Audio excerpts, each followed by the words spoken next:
We are in chapter 4 where we are discussing bending. This is the 22nd session overall, and in this session we discuss the relationship between uniformly distributed load, shear force, and bending moment. This again is a glimpse of the overall scheme of things. In this session, we discussed the relationship between uniformly distributed load, shear force, and bending moment. In session 24, we'll discuss singularity functions, and in session 26, we'll start with bending stress. We collectively but briefly mention some of the trends noticed when developing shear force and bending moment diagrams for different loading cases. Here we have a point load acting on the beam. Apart from where the point load acts, the shear force is constant and the bending moment is linear. Here there is a uniformly distributed load acting. The shear force variation is linear and the bending moment variation is quadratic. We also saw that if the load acting is triangular, then the shear force variation is quadratic and the bending moment variation is cubic. Hence, we see that there is a change in degree in a regular manner. The reason for such change will become clear in the next section.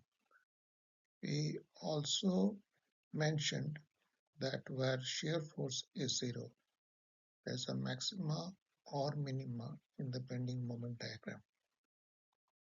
Thus, for this case, where the point load acts, the shear force passes through zero and the bending moment is maximum at that point. Here the shear force is zero at C and the bending moment is maximum at that point. We also noticed then where a concentrated load acts, there is a change in the shear force diagram which is abrupt. Also, when a moment acts, then there is a change in the bending moment diagram. That change is also abrupt. We'll next look at the theory which causes the behavior discussed here. Here we discuss a relationship between distributed load, shear force, and moment. Consider a portion of a beam subjected to distributed load. A thin section of length del x of that portion is taken. Let the thin section be subjected to a shear force and a moment from the left side. Both the shear force and the moment from the left side are considered positive. For equilibrium, there's a shear force on the right side and there's also a bending moment from the right side. The thin section being in equilibrium, the summation of all vertical forces will be zero. So V minus W del x minus V plus del V bracket is equal to 0. V and minus V cancels out, so we get minus W del X is equal to del V, or del V divided by del X is equal to minus W. Letting del X approach 0, we get the relationship dV by dx is equal to minus W. Now consider a beam or a portion of a beam AB which is subjected to varying distributed load as shown. Now dV can be written as equal to minus W dx, and we can integrate both sides. Here we integrate from A to B. So integration dV from A to B is equal to integration minus W dx from A to B, which gives us VB minus VA is equal to minus area under the load diagram AB. So it is this area. So the difference of shear force between the two sides is equal to minus the area of the load diagram. Here we have the same section of the beam as earlier. We'll consider equilibrium of moment. So we'll consider the moment about the right face. Clockwise moment is taken as positive. So we have V del x plus m minus W into del x by 2 minus bracket m plus del m is equal to 0. Here plus m and minus m cancels out, and we get this expression. Now dividing both sides by del x, we get V is equal to del m by del x plus W del x by 2. Now letting del x approach 0, we get dm by dx is equal to V. The second term here becomes 0. We have drawn the shear force diagram arbitrarily between A and B. The diagram is also schematic. This is done to explain this equation in conjunction with the diagrams. At C, the shear force is 0, which means dm by dx is equal to 0 at C.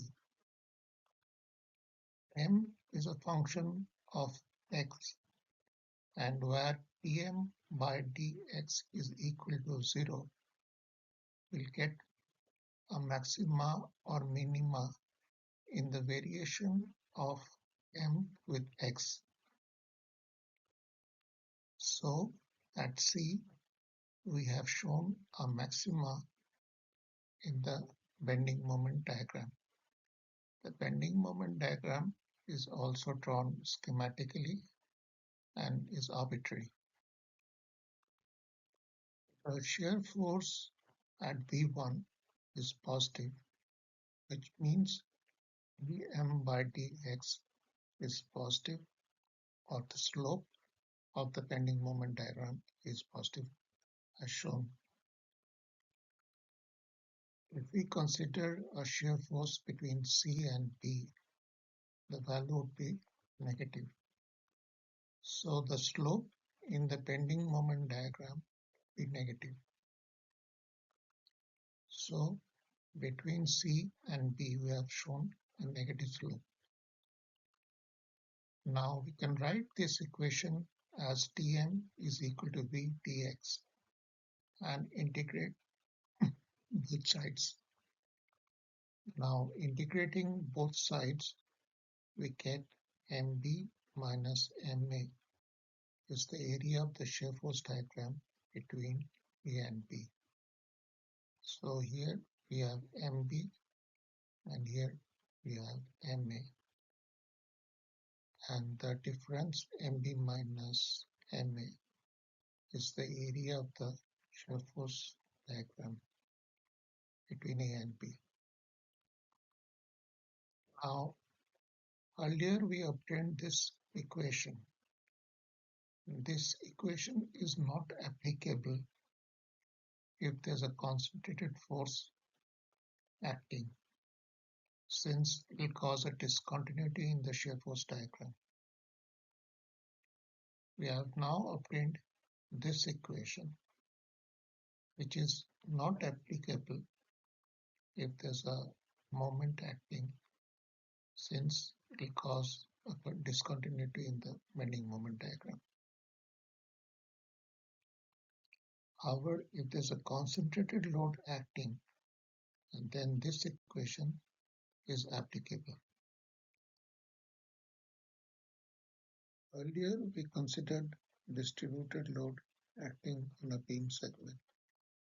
Here we take a concentrated load. Summing up forces in the vertical direction, we get V minus P minus V plus del V is equal to 0, or del V is equal to minus P. So the change in shear is given by the concentrated load. We now consider equilibrium of moment about the left face.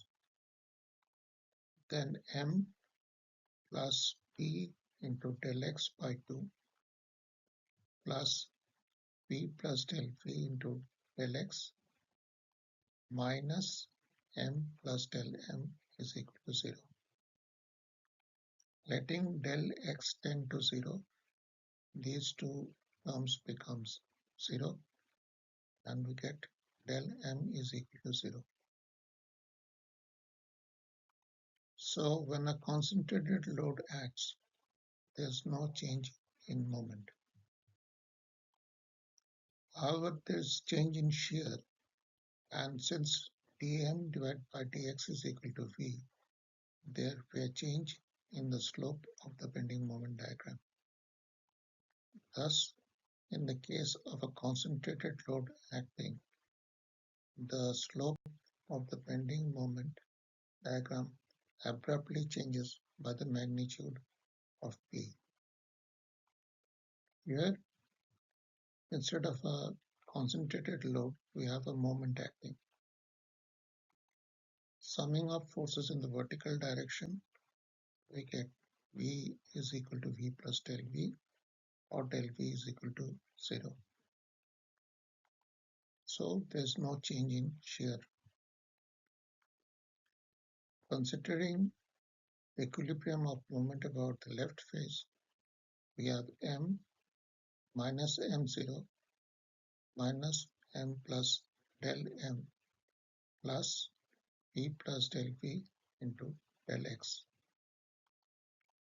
Letting del X tend to 0, this term becomes 0, and we get del M is equal to minus M0. So when a moment acts on a section of beam, there is an abrupt change in the bending moment, but no change in shear force.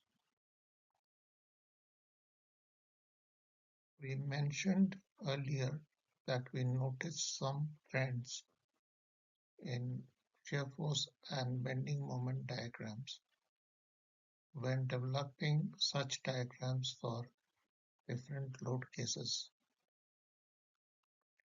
In the last section, we discussed the theory.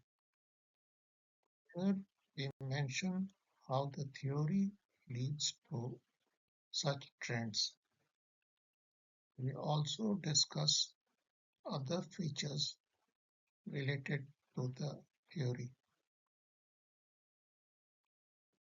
Let us first look at the case of increasing degree in the diagrams. So here we have a point load acting on a beam. Apart from where the point load acts, the uniformly distributed load is zero. So we can say that omega is zero. Now we found out that dV by dx is equal to minus omega, which here is zero. So that would mean that V, or shear force, is constant, as we can see here. We also found out that dm by dx is equal to V. So if V is constant, then m is a linear variation, which we get here. In this case, omega is constant. So integrating, we get V as a linear function of x. And since dm by dx is equal to V, then integrating again, we get bm as a quadratic variation. Here, omega is a linear function of x. So integrating, we get shear force as a quadratic function and bending moment as a cubic function of x. So apart from this point load, omega in these cases have increased by 1 degree, and the degree of shear force and bending moment has also increased accordingly. Let us now look at the case of maxima and minima. Since dm by dx is equal to V, where V is 0, we get a maxima or minima in the bending moment diagram. This we have seen earlier, say here in the point load case and here in the UDL case. From the shear force diagram, we can tell whether we have a maxima or a minima. The point where we have dm by dx is equal to 0. If on the left we have positive V and on the right negative V, then we have a maxima. So here to the left of C we have a positive V, and to the right we have a negative V and we have a maxima. Similarly in this case, and also in this case, point H in the BM diagram. If on the other hand, of the point where dm by dx is equal to 0, on the left we have a negative shear force and on the right we have a positive shear force, then we have a minima. Here in this diagram, we have a negative shear force and a positive shear force and a minima. And also at B, we have a negative shear force on the left and a positive shear force on the right, and we have a minima. Now consider the case of where a point load or a moment acts on a beam segment.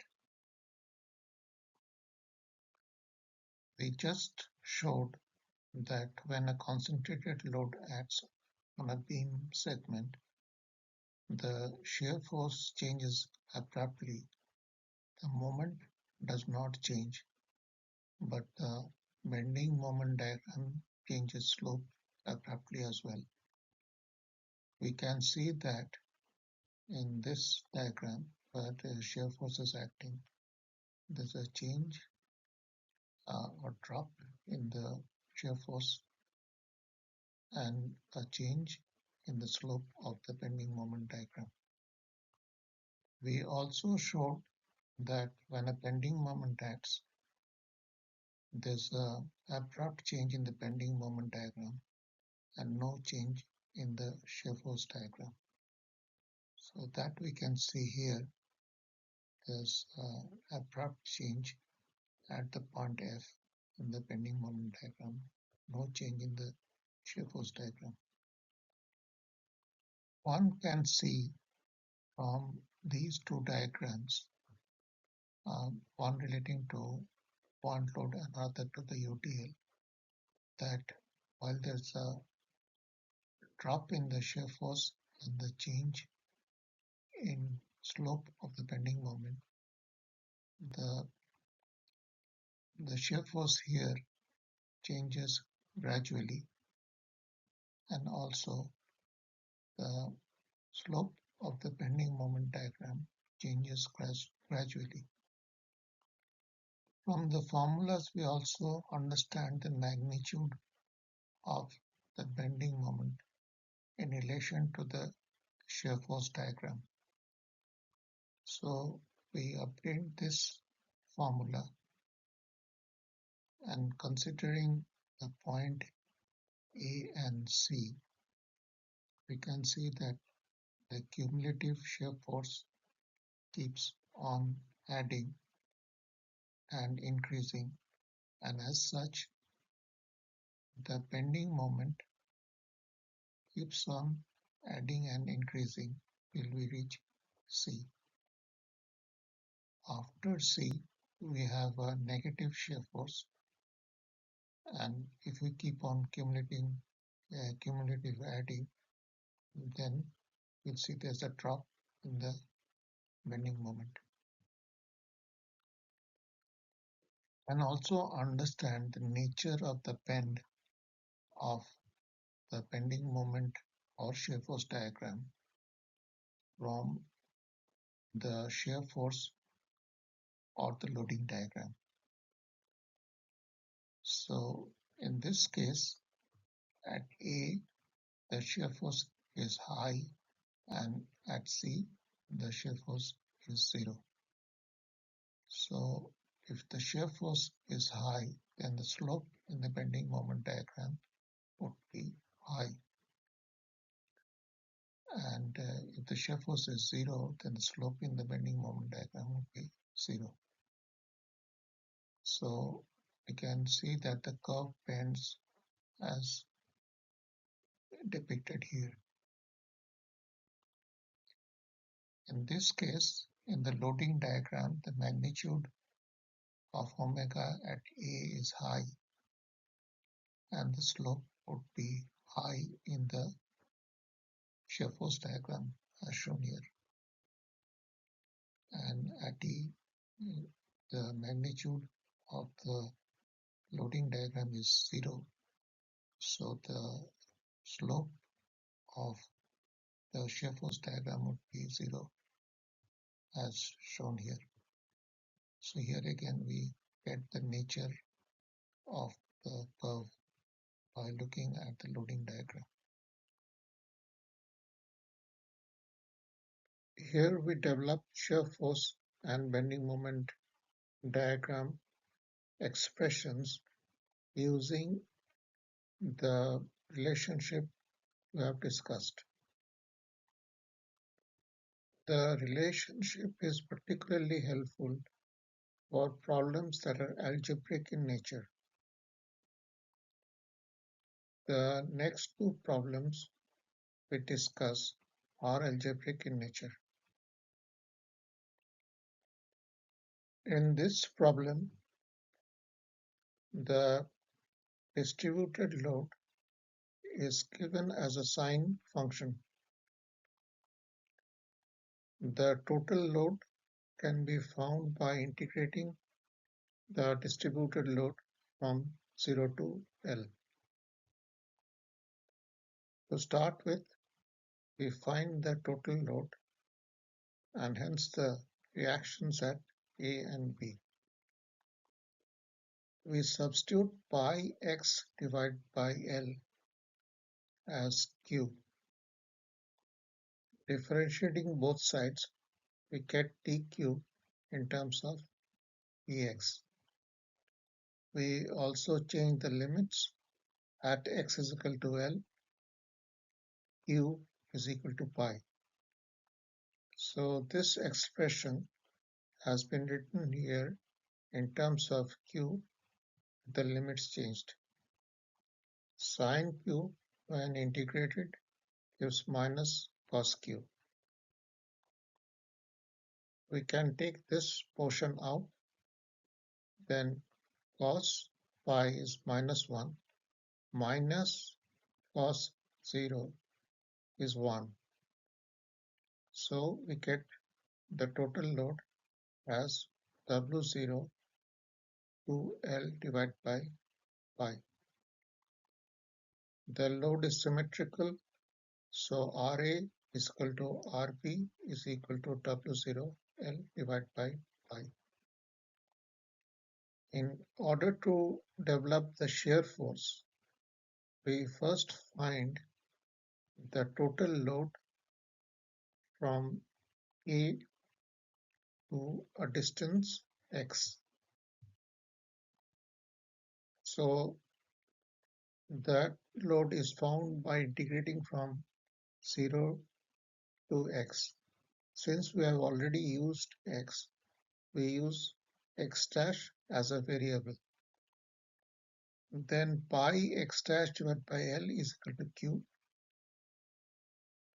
and differentiating both sides, we get dq in terms of p x dash. We also change the limits at x is equal to x dash, q is equal to pi x divided by L. So we have written this expression in terms of q, and we have also changed the limits. Integrating, we get the expression for the total load from A to x. Shear force at a distance x will be Ra minus the load that we have got. Ra is given as W0 L by pi. So the shear force at a distance x is equal to W0 L by pi cos pi x divided by L. Now earlier we found the relationship Pm is equal to V dx. Now integrating from 0 to x, Vx dash and dx dash will get mx minus ma, where ma is 0. Here again we have used x dash as a variable because x has already been used. Again we substitute pi x dash divided by L is equal to q. Here we have changed this expression to an expression in terms of q, and we have changed the limits as well. So finally we get mx is equal to W0 L square divided by pi square into sine pi x divided by L.